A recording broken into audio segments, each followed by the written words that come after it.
Just one moment while I get the YouTube recording going.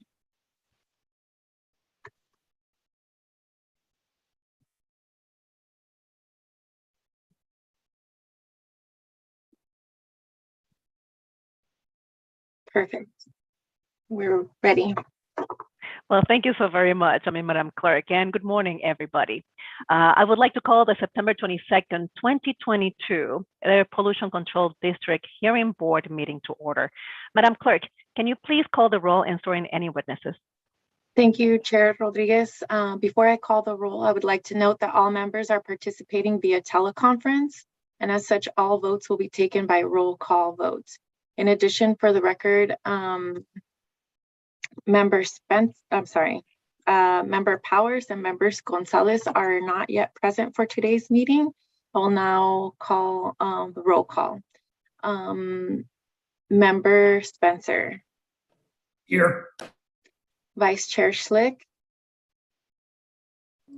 Present. Chair Rodriguez. Present. Member Gonzalez. Member Powers. Madam Chair, Member Gonzalez and Member Powers are not present at this time. I would like to ask the following individuals to identify themselves for the record. Hearing Board Counsel. Emily Helm, Senior Deputy County Counsel, Counsel for the Hearing Board. Air Pollution Control District staff. William Jacks, Chief of Compliance for the district. Mary Mahoney, Civil Actions Investigator for the district. Julie Byford, Civil Actions Investigator for the district. Vera Tiagi, Counsel for the Air District. Thank you. I will now swear in those that wish to provide testimony on any item on today's agenda. This includes any members of the public or APCD staff. Please turn your video on at this time and raise your right hand for the swearing in. Thank you. Do you solemnly swear that the testimony you give in the matter before this hearing board is the truth, the whole truth, and nothing but the truth? I do. I do. Thank you. Madam Chair. So thank you so very much, Madam Clerk. Today, we definitely have an agenda like we have in every meeting, and we will follow the agenda as it is presented. But before we begin our administrative items, Madam Clerk, have we received any requests from members of the public that wish to address the board today? Thank you, Chair Rodriguez. We have not received any requests from members of the public to address the board under any item on this agenda today. However, if there are any members of the public on the teleconference line wishing to address the board under public communication, please raise your hand now by pressing *9 or using the raise hand feature on Zoom.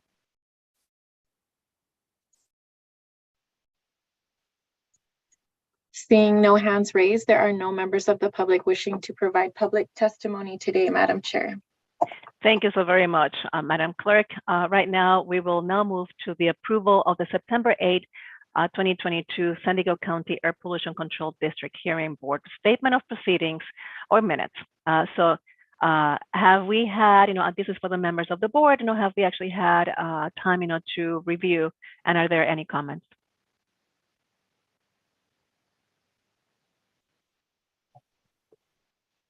I don't see any comments. I've had a chance to review, and I have no corrections.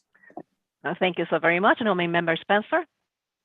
Yeah, I have reviewed them and I don't have any comments. Thank you so very much. Any comments from the APCD? No comments. Perfect. So if that, with no comments, is there a motion, to approve, the statement of proceedings? I will move. Do I get a second? Second.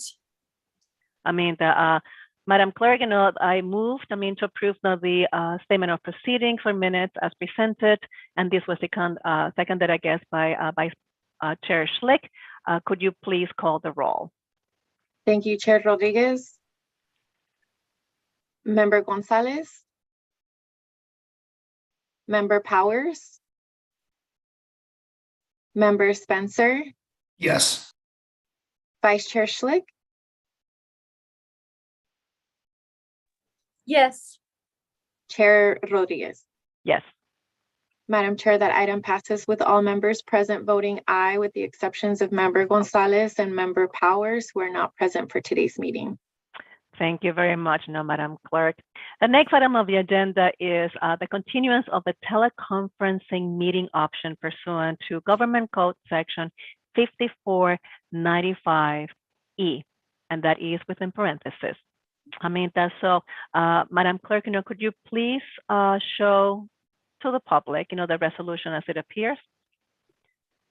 Yes, just one moment. Thank you. Certainly, we do review this resolution every 30 days, and we actually vote on them, not without certainly feedback, from the members of the board and those present on the matter. So let me know when you're ready. Oh, perfect. So this is definitely the resolution, as according to Government Code, Section 5495, E, that allows us, to continue teleconferencing. And one of the elements that we have is that we take, the feedback not only, from the expert, on the board, which is Dr. Spencer, and definitely, the statements, from government and public health authorities. So, as it is, customarily, Dr. Spencer, I will give you the floor to provide for you, for us, your expert advice. All right, well, we really don't have that many significant changes in terms of either recommendations or case rates. So I think we can continue to make all the findings to continue meeting by teleconference. Any comments, Member Schlick? I believe Member Vice Chair Schlick was disconnected, and she's reconnecting now. Okay. Let me know when I do not see her, even though I'm trying to change my views here. Here I am. Yes, there's COVID going around, and even though I had it in June, I don't want to get it again, and so I still think there's a lot of cases, but I look forward to being in person again if we can. Well, thank you so very much. Certainly, Vice Chair Schlick. With that, certainly I am in the agreeing with what has been, proposed here. So, do I get a motion, for the continuance of the teleconference public meetings? Yeah, I'll move to continue meeting by teleconference. Do I get a second? I will second. Thank you, Vice Chair Schlick.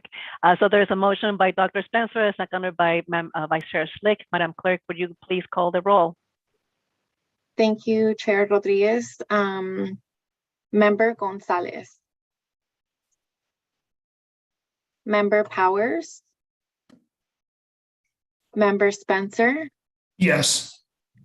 Vice Chair Schlick. Yes. Chair Rodriguez. Yes.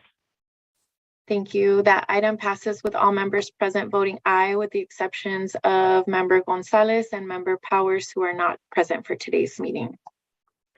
Thank you very much, Nomia. So we'll get to see this again in about 30 days. So the next item on the agenda is the petitioner progress update for petition 4521, City of San Diego Point Loma Wastewater Treatment Plant. I do not see, certainly anybody from the city that has joined us as of yet. So I would expect certainly the APCD maybe to provide an update. So who within the APCD will be providing an update for 4521? I'd like to just say Will Curcio is here from the city and is able to provide their update. Okay, so we need to swear him in, I guess, and I believe he was sworn in. Okay. I tell you, I cannot actually see that. I mean, on my view, for whatever reason. Okay, let's actually attribute this, to user's error. Okay. No worries. Well, Mr. Curcio, thank you for definitely joining us. And again, Madam Clerk, could you please verify, that Mr. Curcio has been, sworn in? Mr. Curcio, will you state for the record whether or not you have been sworn in? I have been sworn in, yes.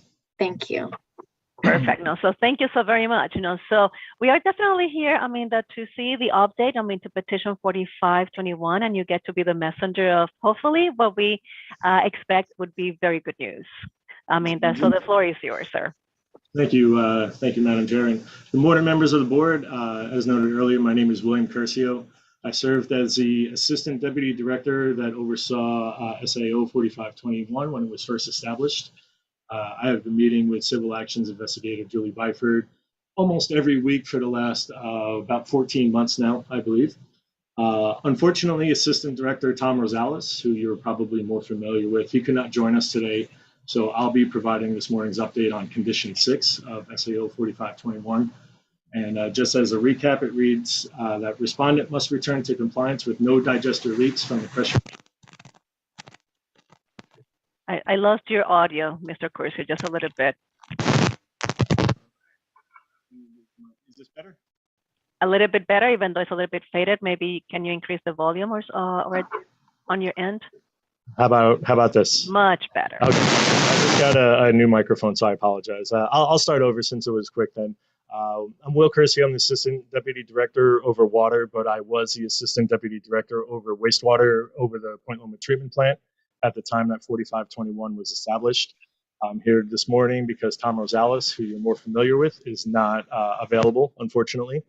But I will provide a quick update given the board's full agenda this morning on Condition 6. Condition 6 reads that the respondent, which is me, must return to compliance with no digester leaks from the pressure relief valves, hatches measured by a gas held analyzer. The first update I'll provide is on hatches. We have a total of 32 hatches spread across 8 digesters. Since our last meeting, 2 hatches still needed to be addressed. These were both on N2, that's the southeast and northwest hatch. The northwest hatch was completely replaced on September 8th, as was a gasket on the southeast hatch. This past Tuesday, on September 20th, our staff met Inspector Gretchen, who was on site, and no leaks on any digester hatches were identified. While N2 is currently being brought back online, it had to be taken off to install the hatch. We are confident that these results will remain consistent. I would also like to note that the department is in process of establishing a full hatch replacement program, which would essentially address the remaining 30 hatches there.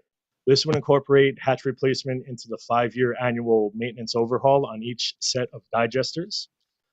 We currently have 2 hatches on order for this, and they are tentatively scheduled to arrive in early November.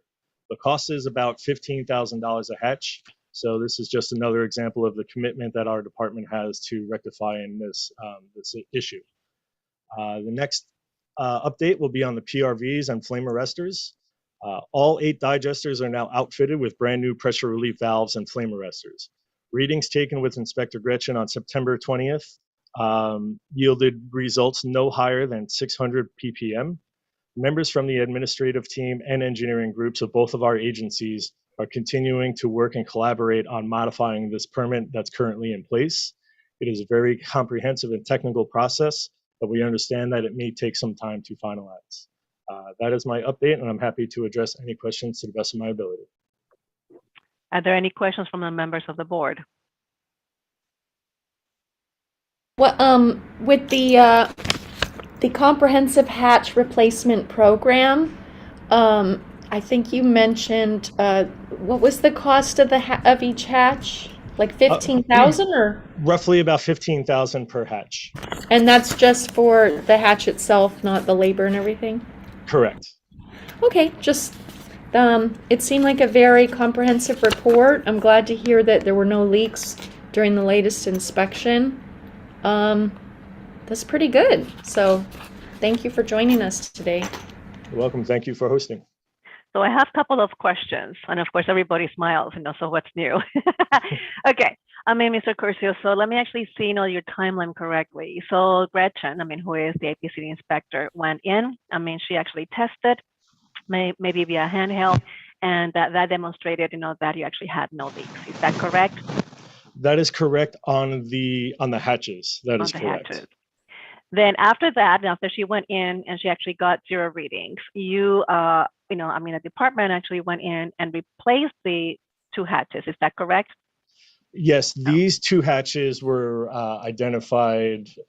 We had originally replaced the hatches on the gaskets, I believe, on most of them.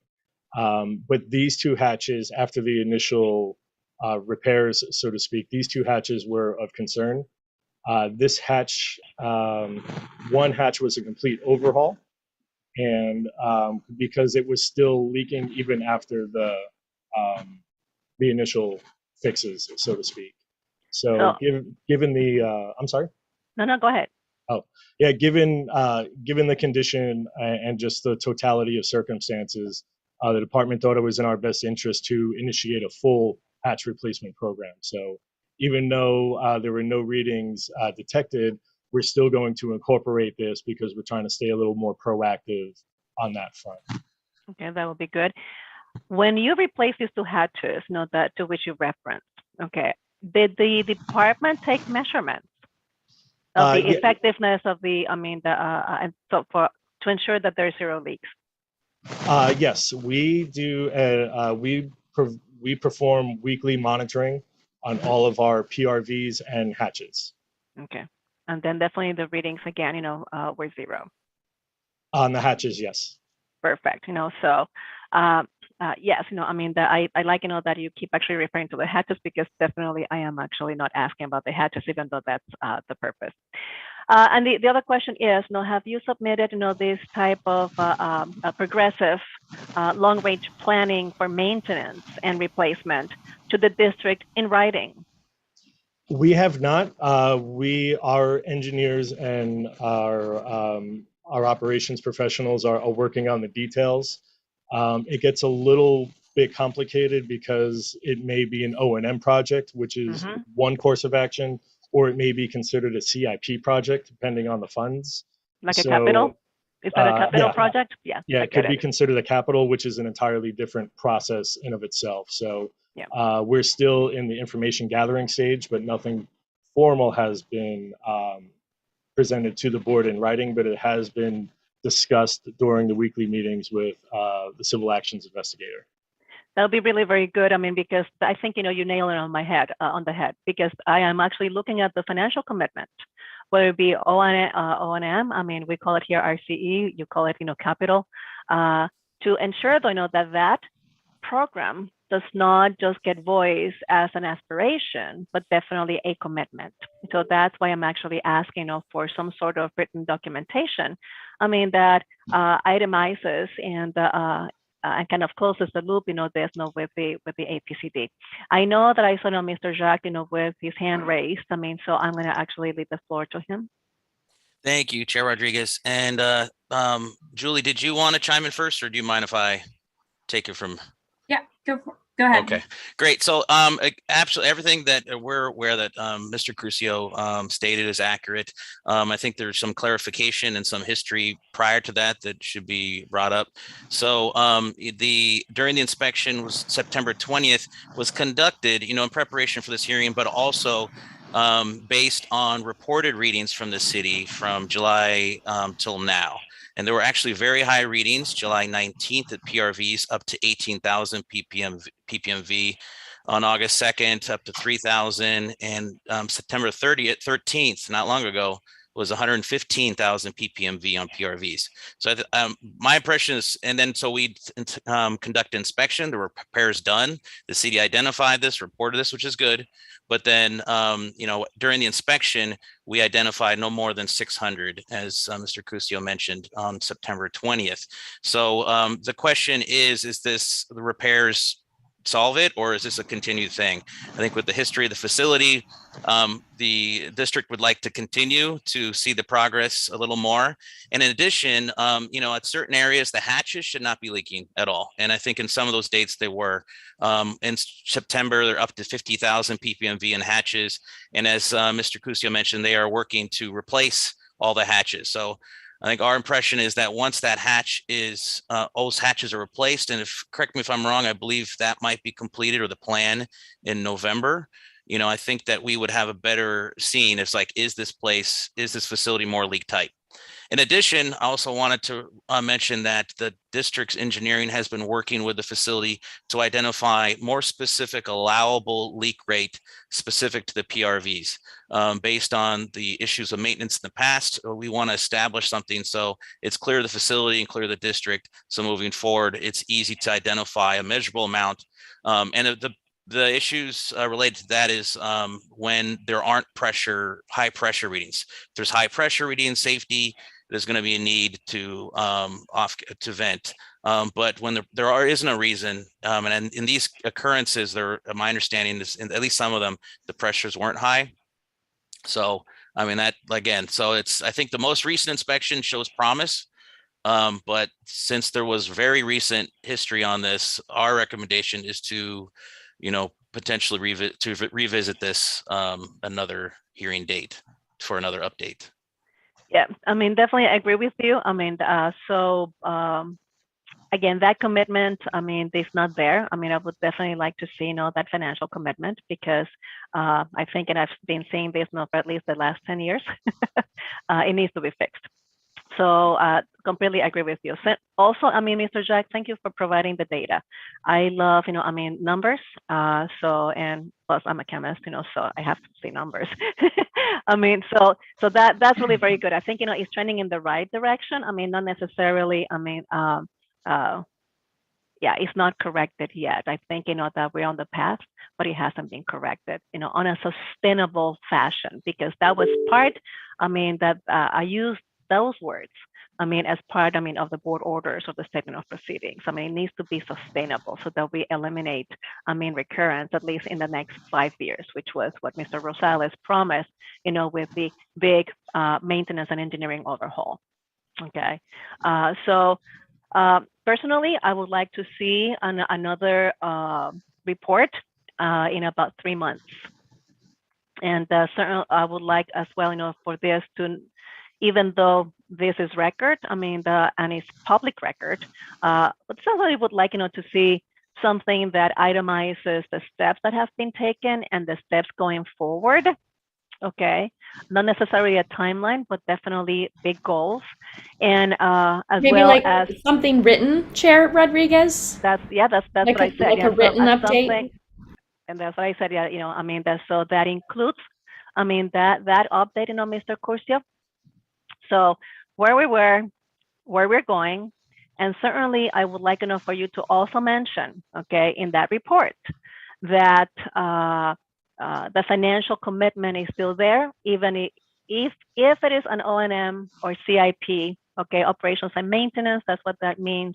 Like an expense or capital project, that the city has the commitment to look at this on a regular basis.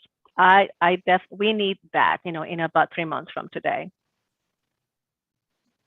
Okay, no issues. I will say, yeah, so we will provide a, not necessarily a timeline, but an overview of the events of where we were and where we are.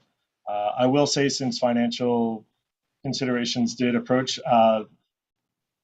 projects directly and indirectly related to the digesters are totaling, I think we just eclipsed the $7 million mark on everything associated to the digesters.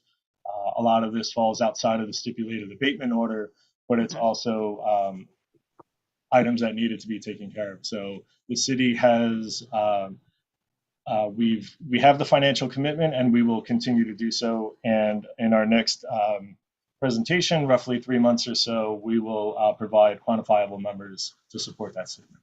Thank you so very much, Madam Clerk. The meeting in 3 months from now, when would that actually fall into place? Madam Chair, that would be the December 8th meeting. And all documentation would need to be submitted to the clerk by December 1st at 9 a.m. Mr. Curcio, did you get those dates? Yes, I did. Okay. And can I just ask if, And- I know that the expected delivery for the remaining 2 new hatches is November. Do you know if that is beginning or end of November? The manufacturer is still waiting on some parts to craft them, but as of now, they said early November. Okay, so this report definitely, takes a forward-looking statement. And I know that, government budgets pretty much, is starting pretty soon, I would imagine. But I like, something that is a little bit more solid. If you're receiving, these parts in November, would the December meeting be the reasonable time frame for you to present an update, or the first meeting in January would be better? January would likely be better because we have had issues with parts delays, and I would not want to take up some agenda time if I didn't have anything substantive to present. Oh, that's okay. It's not the agenda. I just want a full report, so the time is inconsequential. It's the substance of the report, that I'm after here, so let's actually then change that. Madam Clerk, to the January meeting. The first one is always a little bit rough. We take a lot of admin, ideas. So let's actually do the latter part of the January. So the Madam Clerk, will definitely share that with you, because I know that the calendar has not been approved as of yet. Okay, but it is definitely the 4th Thursday of the month. Whatever that falls into place. Okay. I will notify petitioner with the most updated meeting date and deadlines once the calendar has been set for 2023. Excellent.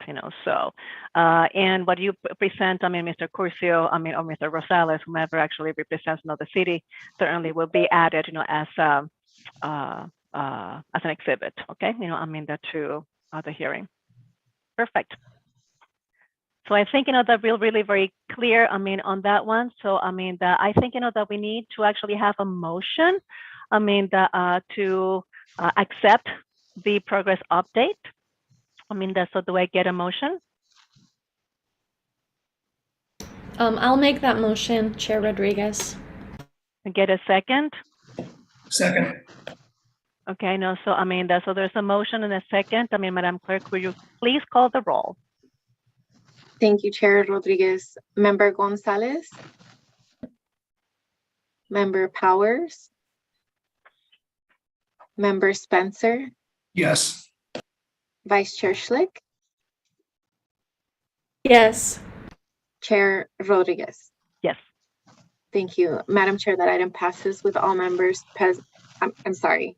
That report is accepted with all members present voting aye, with the exception of members Gonzalez and Powers, who are not present for today's meeting. Thank you so very much. And Mr. Curcio, thank you so very much. As we all, I think, recognize, APCD and a hearing board as well, that, the city is definitely going the right path, So right now we have moved from maybe containment to correction. And now, that's really the next step is going to be prevention. So that is, for me, I tell you, fantastic news. And thank you for the commitment. Well, we appreciate everybody's time and attention to this matter. Civil action investigator Julie has been excellent in guiding us in the right way, and we will continue down the right path. Thank you for your time. No, thank you. Collaborating, we're going to get where we need to be. So thank you. Wonderful. Thank you very much. Everybody have a great weekend. Bye-bye. You as well. So we still have, one element on the agenda. Certainly is more, for the hearing board members and certainly the APCD and council. Who's kind of, behind the background, because I don't see your beautiful faces. On my view here. So let's actually. The board has rules. Not only of engagement, but also provide guidance. To petitioners. On the items that they actually have to complete, and also the rules of order for every single one of our meetings and how we conduct business. Ultimately, that's what it is, rules for conducting business. So the last time these rules were revised, I know that it was about 10 years ago, if not a little bit longer. So it is time to certainly ensure that the rules that are existing today, they particularly serve everybody. That's the public, APCD, hearing board members, so that we can fulfill, the scope and the purpose of our roles here. With that provision, there was a revision of the rules that has been suggested and has been presented to the hearing board members, and where we had an opportunity to review and revise accordingly. So with that, I would like certainly to suggest the following. First of all, we may not be able to see all of the elements today, so there may be a portion of this that may need to be continued.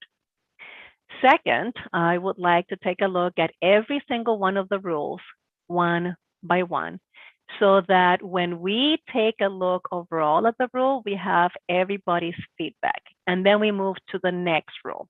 And I know that we have 30 plus, trust me, we have done this before, 30 plus rules here. So therefore, I would certainly like to finish at least, the feedback, between rules until we get to wherever we get. And then, that if we need to continue the second part, that will be just fine as well, okay?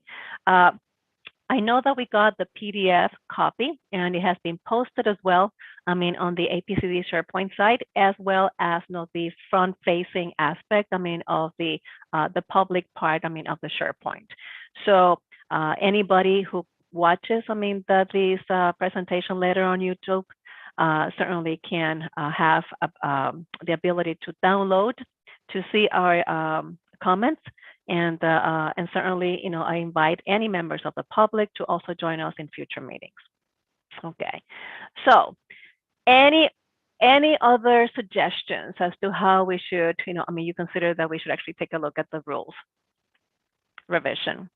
So in order to prepare for this meeting, what I did was I pulled up the current rules. And then opened up our agenda, which has all the attached suggested revisions. So I kind of have it's kind of like a general idea to be able to kind of just compare in real time. So that's helpful for me, but how the board would like to proceed is up to all of you. Yeah, I truly believe, that one by one will be right on, because ultimately, it is the Madam Clerk who needs to take, those revisions and comments. So she's going to be the one typing furiously to make sure that what she captures, encompasses, our feedback. Dr. Spencer, what do you think about that? Yeah, I think a point by point or rule by rule assessment of this is a really good idea. I get one of my questions was more about process. Are we talking about voting on changing each individual rule today or not? Because I get a little bit nervous about making, with just a quorum of 3, about making a rule change without more people here. You are very, that's great point. Dr. Spencer, I do not believe, that we're ready, that to vote on this. I'm going to be encouraging, the other members of the board to be present when that vote is taken. Okay, so so that way, everybody participates very actively, on the process and also of the voting. Yeah. So this is just not for comments right now to take a look at maybe revision number 2, an accession of those documents. Okay. So the first rule, that is a general rule. Right now. So are there any comments on that rule that you disagree with the way it was presented? Hold it here. I need to open this thing.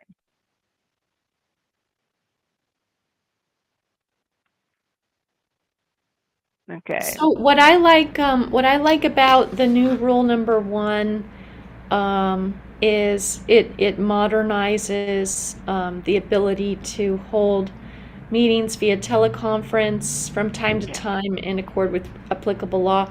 I do note there's these sticky notes on the agenda's administrative item, but if I click on them, I can't see what's there. So, and I wasn't able to access the SharePoint. So, so if we are supposed to be reviewing the sticky notes, maybe, maybe those could also be shared, or maybe Emily Helms could speak to them. But the general rule number 1 looks good to me, and then I like that we've added rule number 2, definitions, which wasn't in the other one. The current rules just have general, and then it goes straight to chairperson and vice chairperson. Correct. So I like that there's definitions here. So I'm gonna ask that Emily to when I place the cursor, on the sticky notes, I don't need to click. They show. And I've used Adobe and other programs just to make sure that maybe Vice Chair Schlick, even if you set your cursor and just leave it there, it doesn't open for you. Dr. So Spencer, when I put my cursor over the sticky note, it shows a little hand icon, but then it doesn't do anything. So, but I don't know. I have an Apple computer. Maybe that's the problem. I'm going to download it and see if that helps. Maybe if I have it. I'm happy to read the comments, but they are actually all district. Oh, yes. If I download it, then and then try to click on it, then it's fine. Okay, so it looks like the sticky note suggests to just have the rule numbers. Yeah, so just to interject here, the sticky notes are some of the district's comments. Okay. We just to inform everyone, we made two different types of edits. Some we made direct edits onto the document, and we used a different color purple font so that the edits that we made directly to the document would stand out. And then in many more cases, we added just a general comment for everyone to consider rather than going ahead and making a direct edit. So we have two different types of edits. And I will have to say, I spent some time this morning reviewing today's agenda and comparing it with the Word version of the document that I happen to have. And it looks like maybe after Rule 2, some of the comments are placed by page number rather than on the relative comment due to the PDF process, and perhaps because this document had very extensive edits. Be that as it may, I went through and I reconciled our sticky note comments this morning so that I have a little list here of where the comments should be placed relative to the rule. Madam Chair, if I may. Yes, please.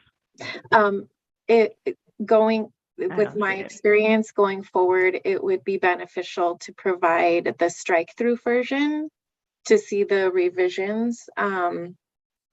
There's just logistical challenges with the way that we are presenting the agenda and the PDF versions and the sticky notes.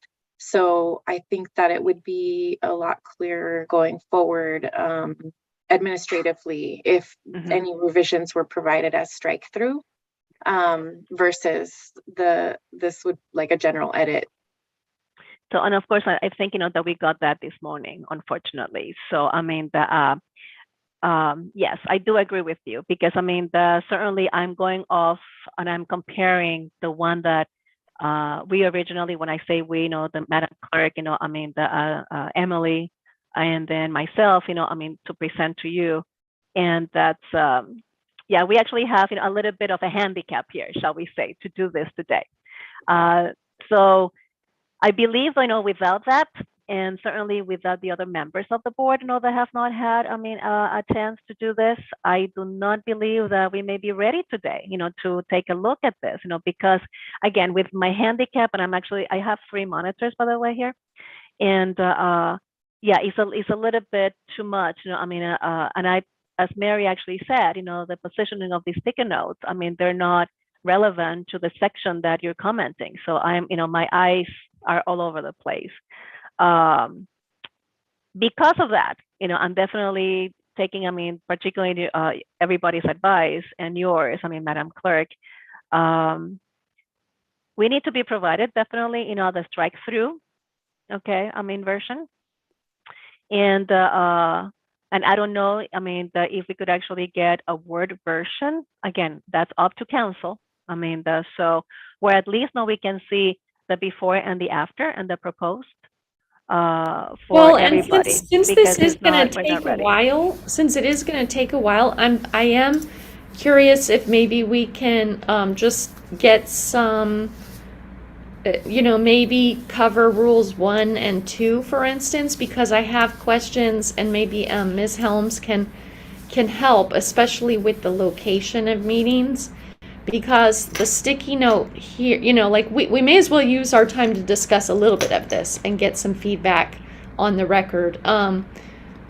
So the district suggestion on the sticky note is that the district office, which is in San Diego, but it's not down at the hearing room, right? The district office is off the 15, and there's a specific address for it. It says, will be used as another possible location to hold meetings. This section should reflect the alternate location or be revised to be less specific. But I'm pretty sure the rules they need to be somewhat specific so it provides adequate notice to those trying to learn about how the hearing board functions, where we meet. You know what I mean? So, Ms. Helms, do you have any input on that? Can we make it less specific, or can we include alternate locations in the rules? Or I think it's oh, I'm sorry, I didn't mean to interrupt. No, yeah, you're fine. Go ahead. I think this is this would be up to the board. Obviously, we could always include in the agenda where we're going to have the Right. where we're going to have the meeting specifically. If the board is considering having the meetings at the district office, it might be useful to have there. But I would be fine with either approach. Okay, so maybe so maybe it should be that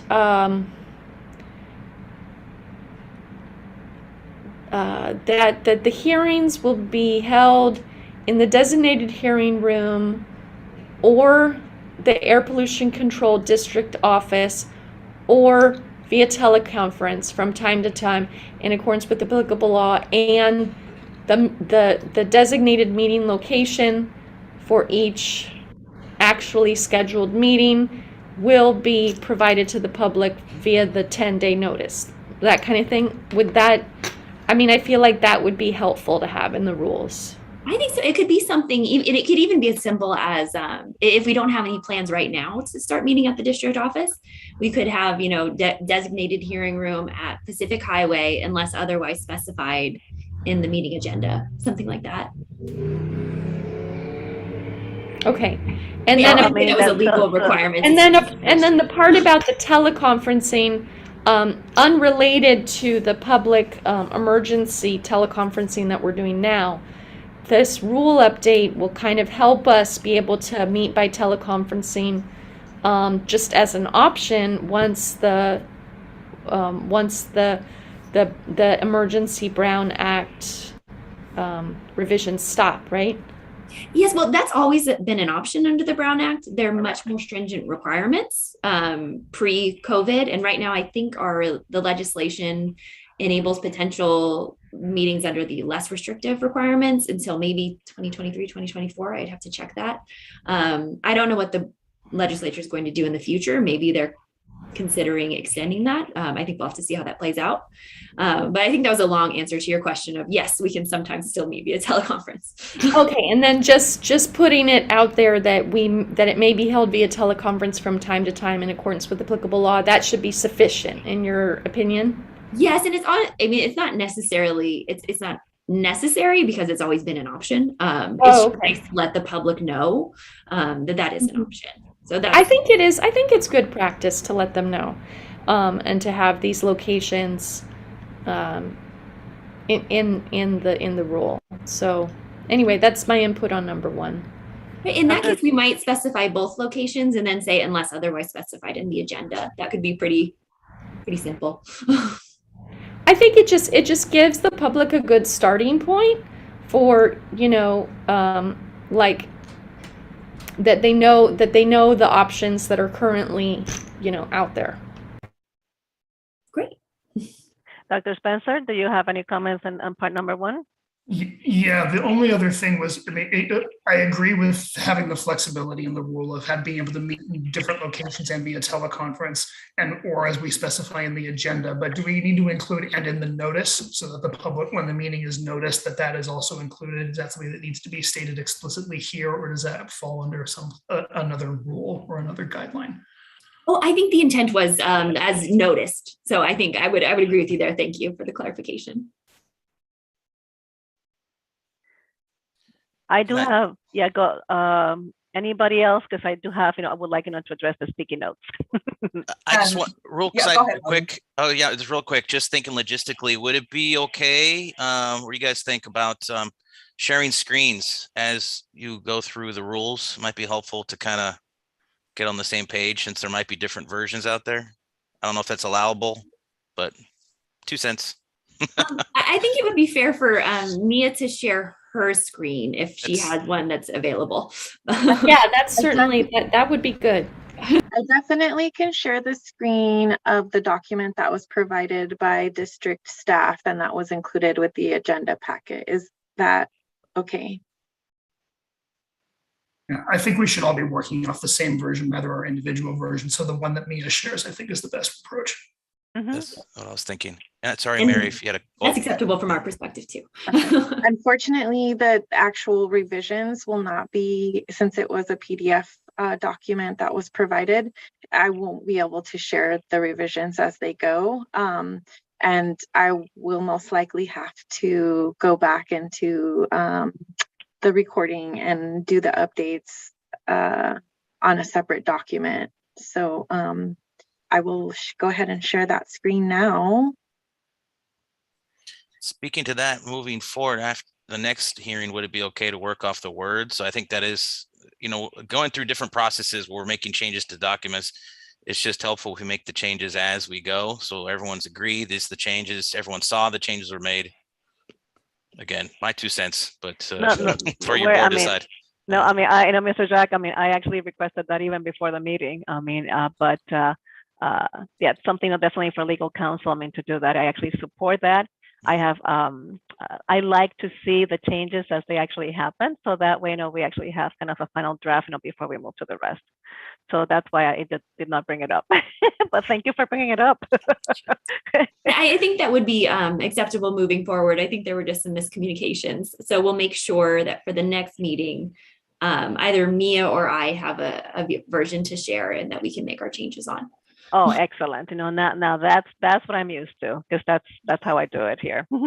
Yeah, and I'd be happy to provide the Word copy to you, Mia, that has all the strike throughs. And then, when you prepare the agenda, you can choose the different PDF options. Yes, I think the strike through version would be a lot clearer for the revisions and the suggested changes that district or staff or the hearing board is suggesting to make to the document, so that they could be publicly noticed as to the revisions, and it could be clearer as well as to what is being suggested at that time. Yes, agreed. I just wanted to add regarding rule number 1, there is a sticky note right at the very top of the document. Yep. And that was actually a comment made by Vera Tiagi. Vera. Mm-hmm. And she had suggested to delete the reference to the rules and just use numbers. I have a question on that one.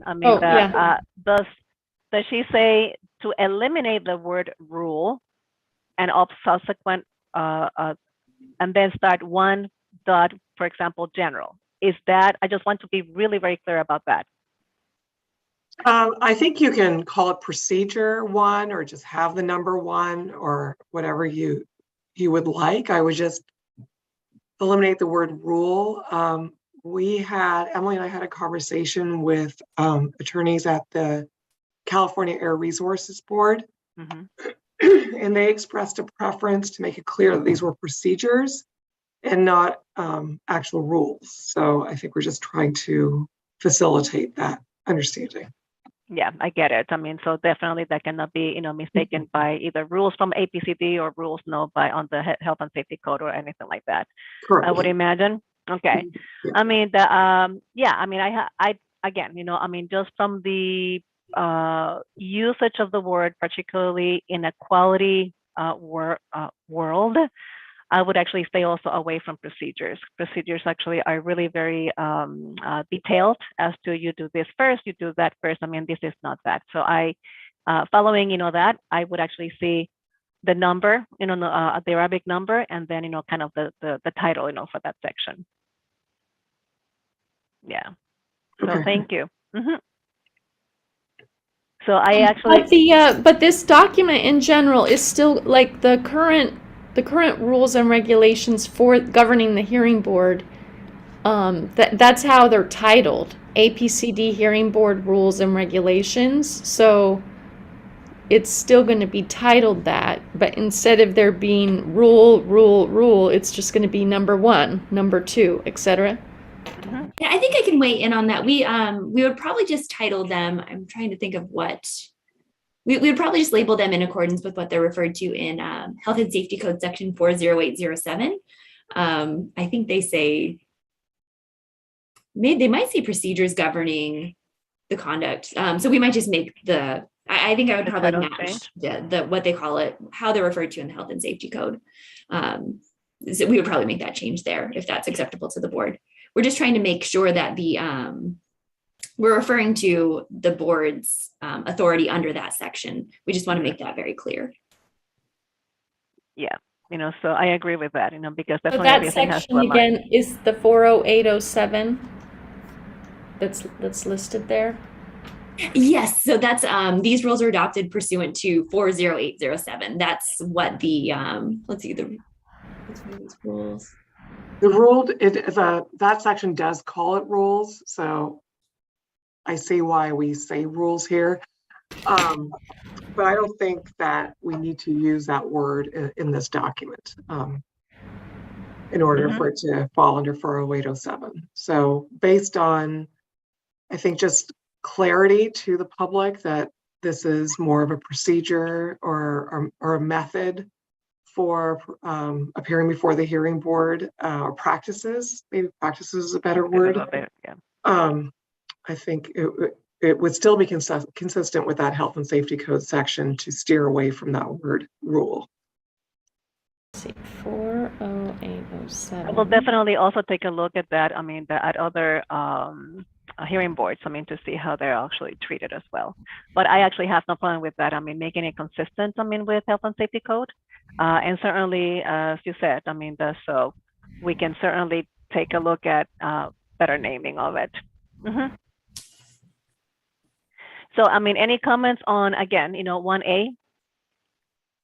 1B, there's another sticky note, I mean, from Mary.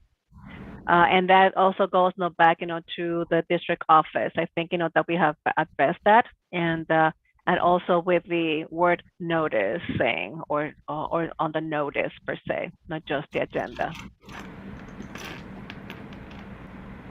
Did you catch that, Emily?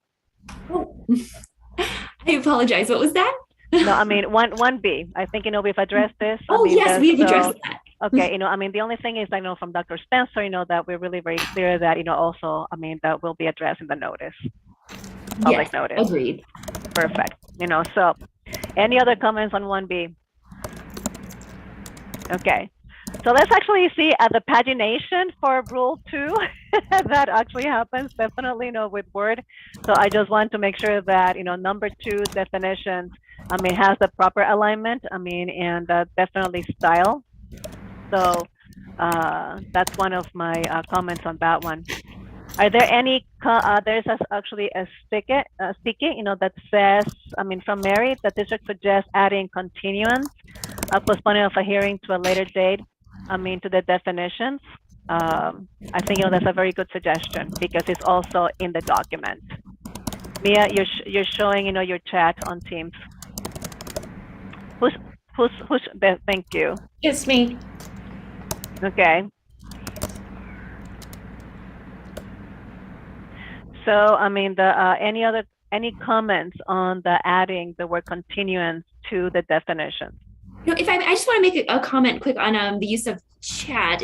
Are these comments available to the public? Because we want to make sure we don't use chat unless the comments are publicly available. Okay, so Exactly. the chat I was just putting was sharing what 40807 says. A hearing board may adopt rules for the conduct of its hearings. So I think we should just still call it rules, or maybe administrative rules, because administrative rules just kind of points to the scope here that. But we are, we're a quasi-judicial, quasi-legislative body, and the fact that we're, we have to conform to rules. I think it's good for the public to know that, and then, and then also just that, it just reminds the public that, this is a serious undertaking. I have, before we actually move who is showing the rules? Who's showing the document per se? That was me, Madam Okay, Chair. I good. just Okay, good. stopped sharing for a moment while I tried to get everything situated. Okay, perfect. So I just want to make sure, that as Emily actually indicated, I mean, we don't have any chats or anything like that happening at the same time. Being spoken from the best multitasker ever. So yeah. So So I'll good. refrain from putting things in the chat, but I just wanted the other hearing board members and the public to hear and to see what that 40807 says. And it doesn't say we're adopting things that are not rules. We're adopting rules for conduct of our hearings, that these are administrative rules. So I disagree. I don't think they should not be called rules. And that's when I said that I was going to take a look at all of the other, at least a sample of about 5 other hearing boards, to actually see how the other hearing boards have also used the terminology. So I think that is very important, that to do the benchmarking. So I added that as my action item in the conversation. Thank you, Chair. Okay? Yes. No problem. So that we're still stuck, in the continuance. Again, that Ms. Mahoney indicated, that we should add, the word continuance. I truly believe, that this could be a very good add-on, and particularly when it has been referenced, in the document. Any feedback on adding the word continuance by the member of the board? Dr. Spencer, what do you think about adding the word continuance to the definition section? Yeah, my only question would be is I just wanted to make sure that we wouldn't be defining the word continuance in a way that doesn't line up with the way the word continuance is used in other government agencies or legally or such. So I don't know if there are any pitfalls to us defining that term for our own use. And I guess that'd be a question more for counsel for the hearing board. So for Emily. I agree. So Emily, then, on that sticky note that Mary proposed, could you ensure that the word that is used is proper, not only legally, but also, from a regulatory perspective? I'd be happy to. Thank you. Any other comments, from the APCD, on the number 2, definitions? I don't have any other comments. Perfect. Now, number 3, Chair and Vice Chair. Do we actually get comments? Any comments from the members of the board? How frequently had we been voting on these before? Because I've only been on the board for just over a year now. And I think the only time we voted on it was right after Vice Chair Schlick and I were appointed. What's happened in the past? Yeah, we need definitely to do that. No problem. So any comments on number 3? Any comments from the APCD on number 3? No, we had no comments. Good. Number 4, we have an insertion by the APCD at the very bottom, and it's in, I see it in purple. And it has to do with the board statements of proceedings, minutes that are viewable on the on the APCD's, website.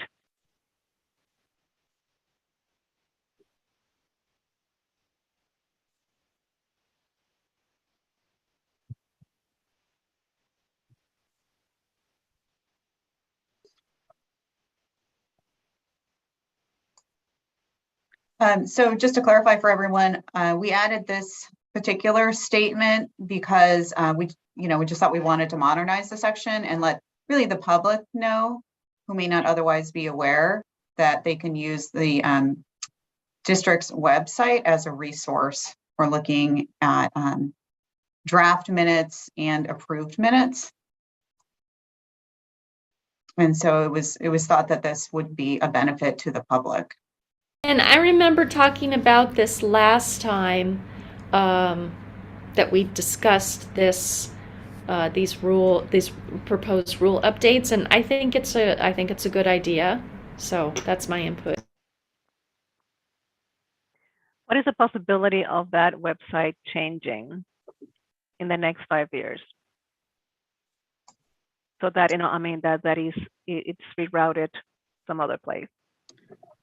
I think it's low, personally.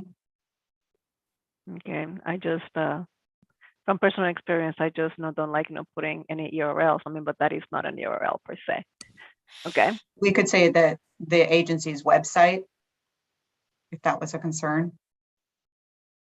Again, it's just from prior experiences. Then you actually need to make sure that then you validate. That website from the information, so that these actually do not become outdated. I agree, Chair Rodriguez. Putting URLs, it's the fragile thing if change is made. At this point, we just changed it a year ago, separating from, a county format. So, but future, you don't know what the future holds. If we have frequent changes or looks at the rule, that might be something that it would be worthwhile. But yeah, I think we could probably step away from the URL specifically and just viewable on the San Diego APCD's website. Yeah. Just keep it general. I had the same thought. Yeah. Yeah, we have lived through that.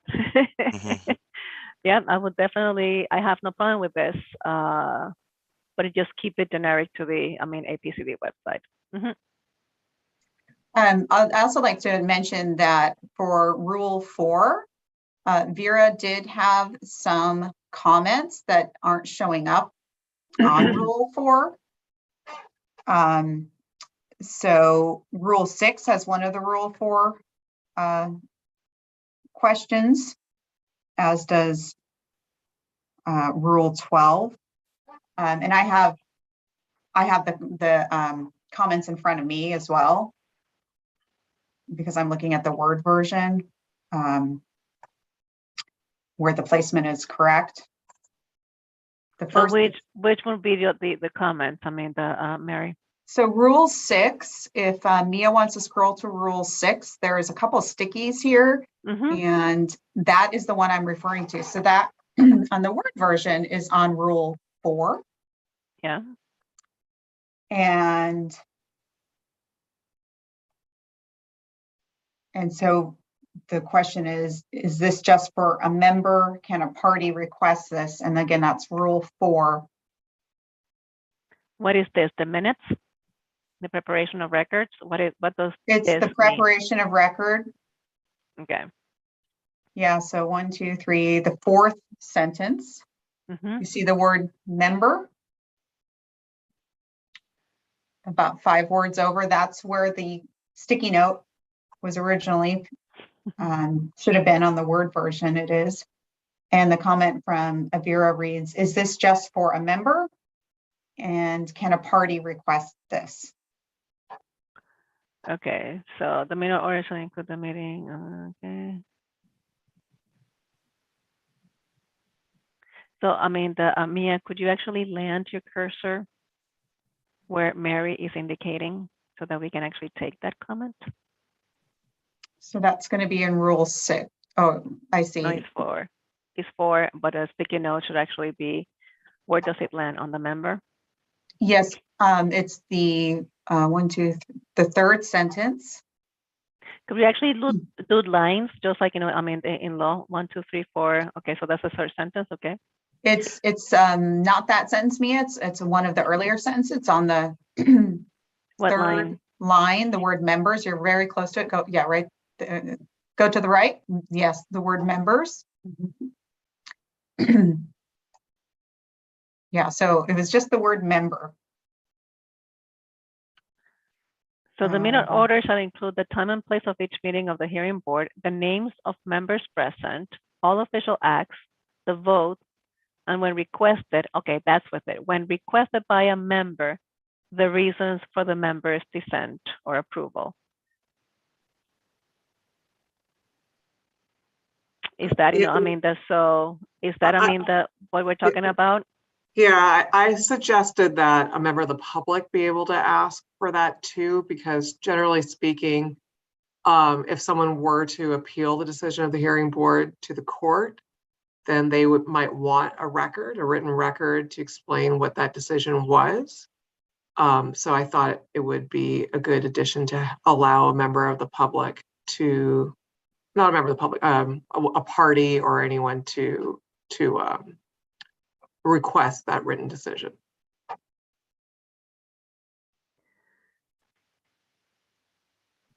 So you want, I mean, so you want, for any other member, that it's outside, I mean, of the board. I mean, Right. certainly. Like a party. To Yes. also have, even though they're not a party of the board, I mean, so these are the minutes of the board, so to also have a dissenting record, of the reasons why. Is that what you're proposing? I'm proposing that a party should be able to ask the board to provide a written statement for their dissent or approval of their decision, so that they could take that written statement and appeal it if they wanted to. Which I think is the intent, it just isn't clear from the language. Okay. Right? Because that's really the reason why you would prepare a record, right? Is so that you have, yeah, I fell on that one. I mean, so Yeah. it says, no, I mean, whichever member dissents, for example, we do this all the time Right. in different boards that we actually then add a written reason. I mean, again, the reason for dissent, I mean, it is captured in the minutes. But it's not definitely requested by a member. Is that, I mean, the member has the choice not to provide that reason, and for that reason to be captured in the minutes. Is that correct, Kira? Is that where we're going on this one? I just think a party should be able to, if a member has a dissent, or even their approval, in order for, say, a respondent or petitioner to appeal the decision, that it's helpful for them to know what the basis of the dissent was or the basis of the approval was. So if it's I their mean, we have to make yeah. to make various findings on the record, and a request for findings is elsewhere in these rules.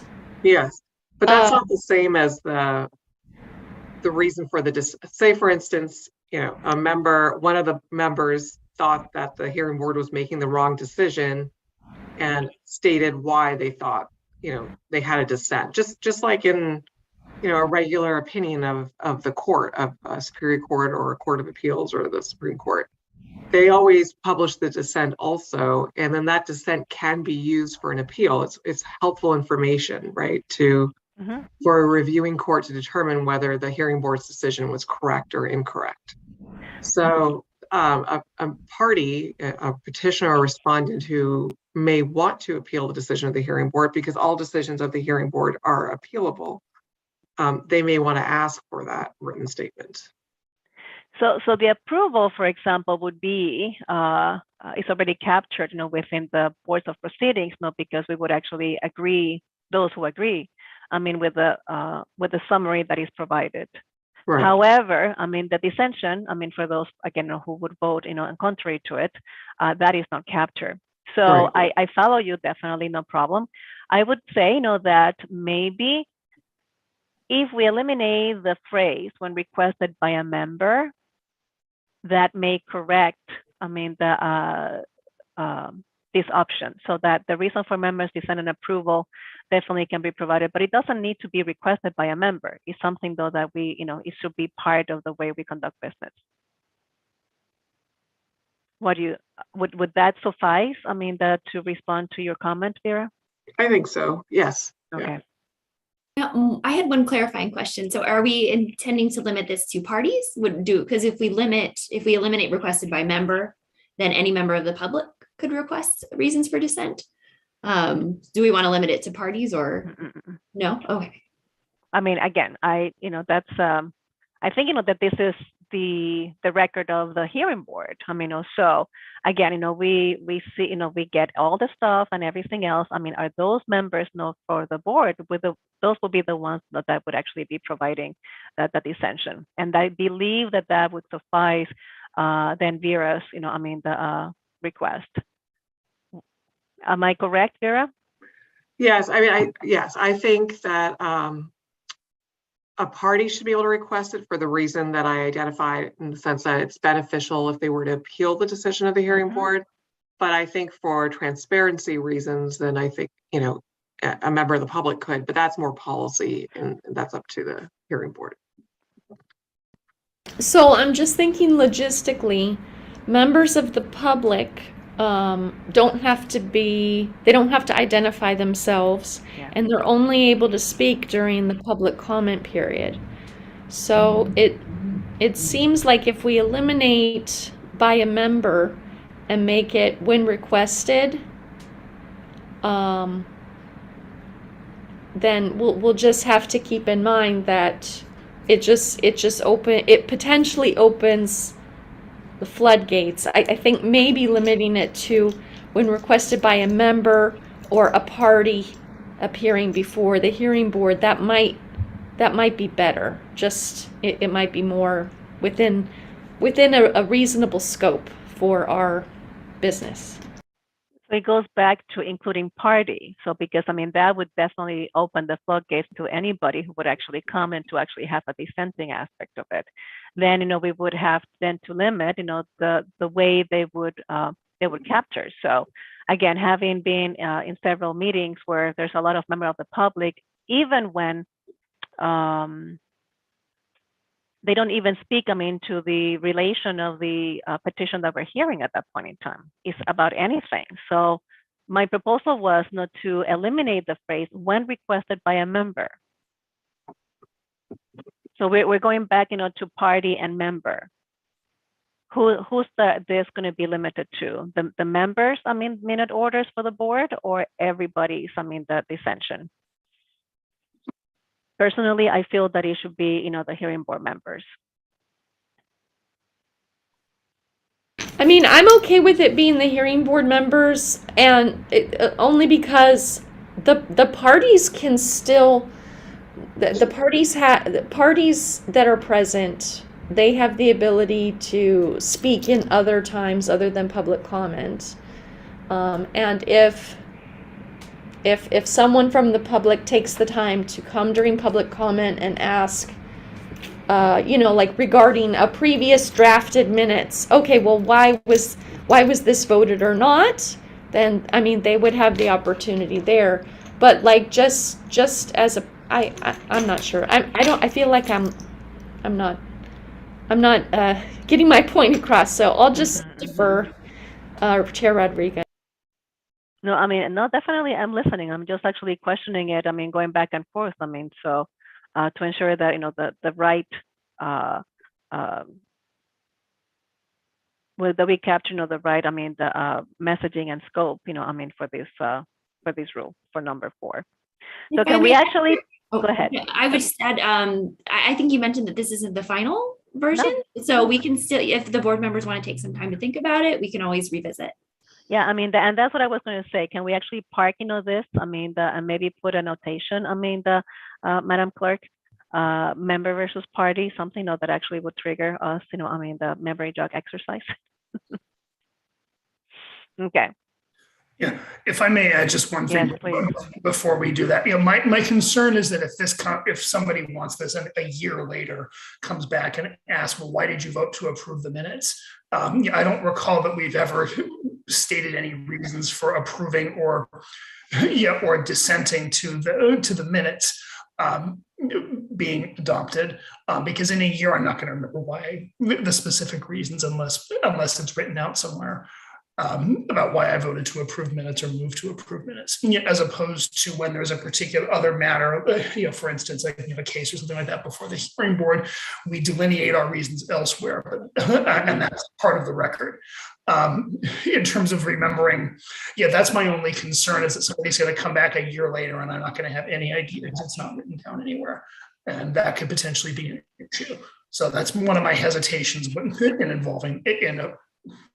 So maybe something like the votes by members, and when requested by a member at the time, by a member or person present at the meeting during the meeting, like right after the vote, the reason for the members' dissent or approval, like that kind of limitation at least keeps it contemporaneous anyway, and doable. Just a suggestion. No, I mean, and this is really very good. And this is one of the reasons why I go and ask every single board member, I mean, before we vote, I mean, on the pluses and minuses. As you know, I mean, this is, I'm very keen to this, certainly, because I think, that all of us need to voice our opinion. I mean, but now, then putting it in writing when we actually have already recorded it. Yeah, I would like to park that a little bit. I think, that definitely merits a little bit more of discussion, and certainly a little bit more of the logistic process as well. Very good. I love the conversation. So I'm making notes on my copy as well, the very same copy that was distributed today. Okay, number 5, hearing board hours. I think that's a good one. Doesn't have that many stickies or any sticky at all. Any comments on number 5? Oh, if I may, Chair Rodriguez, I didn't realize we were going to move on so quickly to number 5. There was actually another comment on Rule 4 that didn't show up on the version in front of us. Under Rule 4, it's actually under Rule 6. I think it's the first one under Rule 6 on the word prior.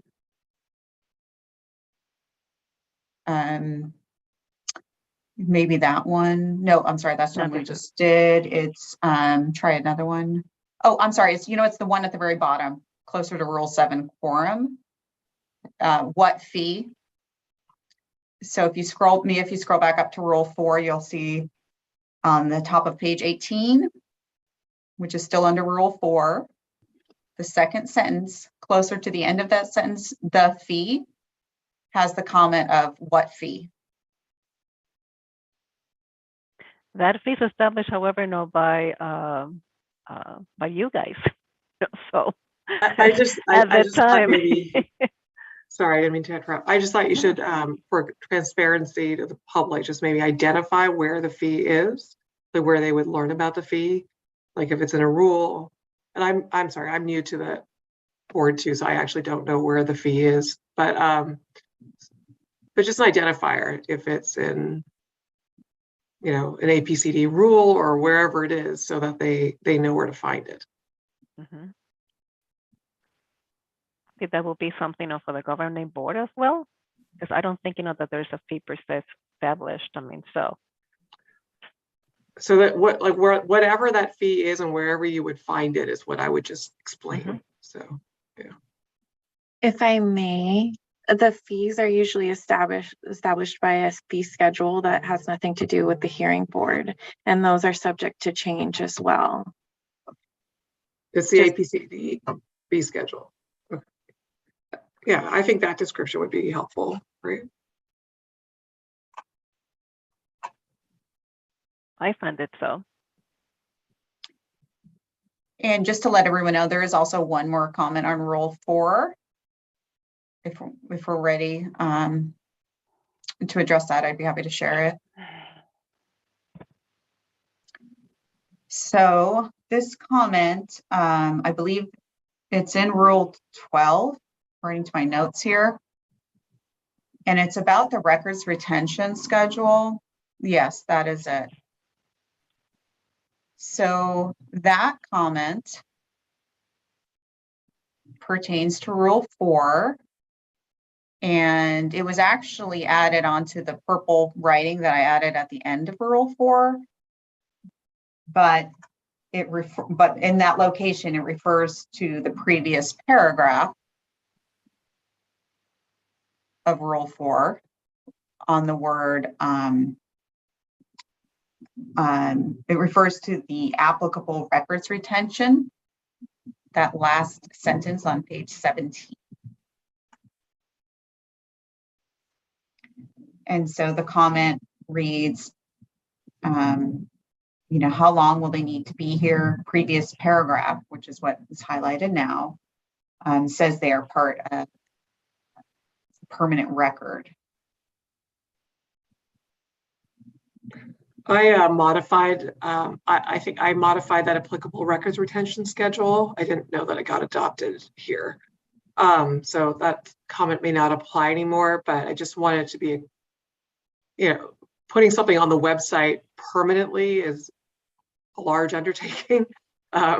So I just wanted it to be clear that that was what it was saying before, but I don't think it's saying that anymore. So I don't know if my comment is needed anymore. But... Okay, thank you. Thank you, Vera. Sorry. Okay. I'm going to be very honest, folks. I mean, so I still, just from my style, okay, I like to see everything together. I would definitely go back and I actually, I would move again. I mean, that for consideration, I mean, of the hearing board members and APCD, that a strike-through copy is provided to us as opposed to continue on this conversation. Because if we're going to be moving up and down and up and down, I mean, I haven't had that. I guess I did take a look at everything here, but it's not in the right position. I mean, so that is definitely very confusing and for me, very inefficient. So I would definitely like, you know, for these, for a good strike-through copy be provided to us with the comments in their proper place. Again, from an efficiency standpoint. I think, again, personally, I like to see everything, you know, I mean, side by side, and then start, you know, thinking and knowing that the comments that have been made, you know, in the section that where it applies. So I would like definitely to have that copy, stop, you know, what we're doing right now, and actually take a look at it, you know, I mean, next time with a reasonable copy so that we'll become more efficient. That sounds good. And, you know, we have covered a lot, so we've had a good start. Yeah, I'm inclined to agree with that too. So do I get a second?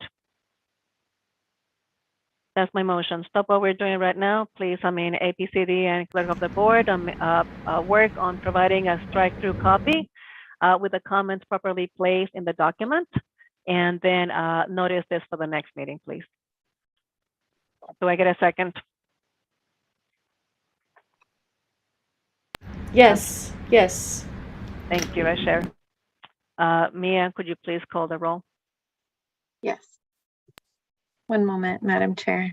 Thank I'm you. juggling various screens right now. I apologize for the delay. No problem.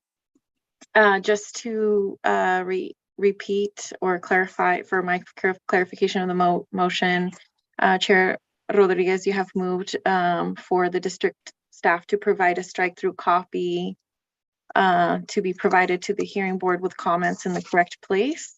And I observed Vice Chair Schlick to be the second of that motion. That is correct. Okay, and that would be to be provided by the next hearing board meeting, which would actually, let me just confirm, would be for October 13th meeting. Oh, I'm not going to be here, more than likely, just because I'm getting surgery. I mean, that's so. Can you actually move to the following one, please? October 27th. Please, yes, thank you. Thank you for the clarification, Madam Chair. I will proceed with the roll call vote. Member Gonzalez? Member Powers? Member Spencer? Yes. Vice Chair Schlick? Yes. Chair Rodriguez? Yes. Madam Chair, that motion passes with all members present voting aye, with the exceptions of Member Gonzalez and Member Powers, who are not present for today's meeting. Perfect. So, I mean, are there any other comments, I mean, from either the members of the board or APCD or staff, council? No comments here. Thank you so very much. I mean, well, if that is so, I think, that we have activities not to complete, I mean, between now and the next meeting. And thank you, everyone. That concludes our business for today. So the next meeting will take place on October 13th, 2022 via teleconferencing at 9 a.m. in the morning. So have everybody, please do have a wonderful week. Thank you, Madam Chair. Bye-bye. Thank you, everyone. Bye.